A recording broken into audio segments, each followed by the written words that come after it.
చూడండి, నిమ్మకాయ పులిహోరకి అన్నం ఉడకపెట్టేసుకున్నాను పసుపు వేసుకొని. ఇప్పుడు ఈ అన్నాన్ని వార్చడమే, ఎందుకంటే దీంట్లో ఉండే స్టార్చ్ తీసేయాలన్నమాట. ఇట్లా పసుపు వేసుకొని ఉడకపెట్టేసుకోవాలి. పులిహోర చేస్తున్నాను ఇప్పుడు నేను.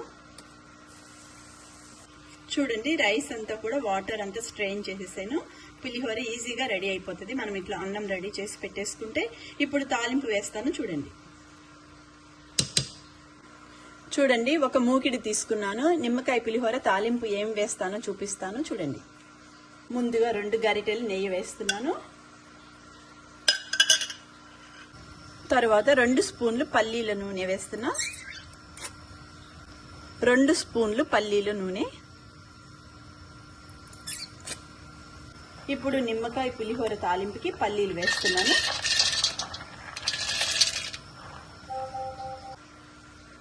ఒకసారి కలపాలి.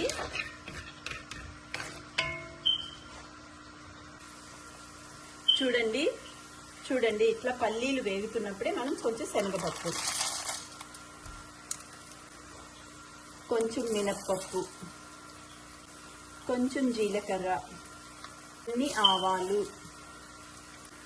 నిమ్మకాయ పులిహోర పుల్లగా ఉంటుంది కదా, దాని కొరకు నేను కొంచెం మెంతులు కూడా వేస్తున్నాను. టేస్టీగా ఉంటుంది. పులిహోర అనగానే మనకేం గుర్తుకొస్తుంది? కరివేపాకు అండ్ ఎండుమిరపకాయ.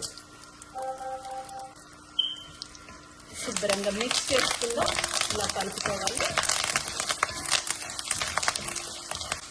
నా నిమ్మకాయ పులిహోరలో కొంచెం అల్లం తురుము సూపర్ ఉంటుంది. ఇట్లా చేయండి. ఇది కూడా ఒక్కసారి కలుపుదాం.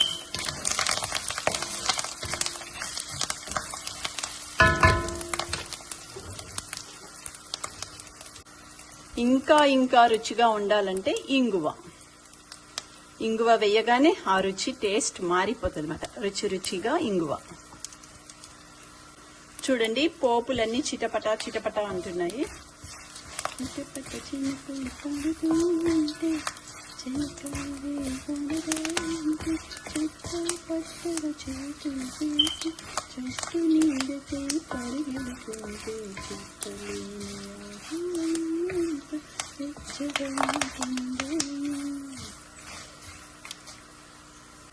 చూడండి, పోపులన్నీ వేగిపోయాయి దోరగాను. చక్కగా చిన్న మంటలో వేపుకున్నాను నిమ్మకాయ పులిహోరకి.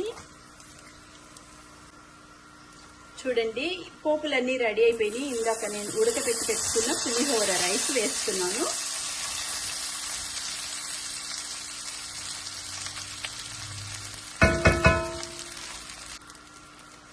ఇప్పుడు ఈ రైస్ మీద ఉప్పు,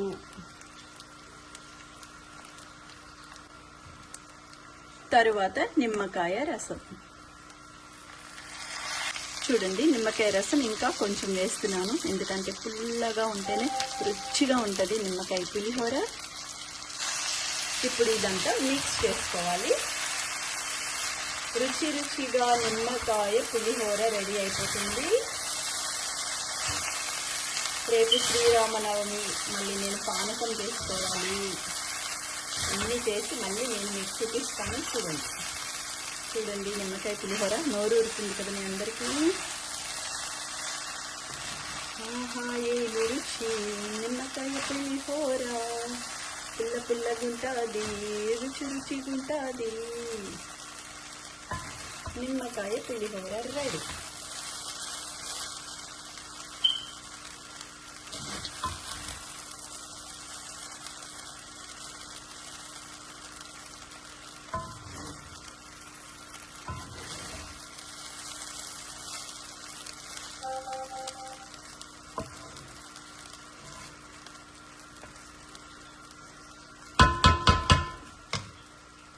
ఈ పోపులు నేను పైన ఇట్లా డెకరేషన్ చేస్తాను అన్నమాట, ఎందుకంటే అవి నోటికి తగిలితే క్రిస్పీగా ఉంటాయి.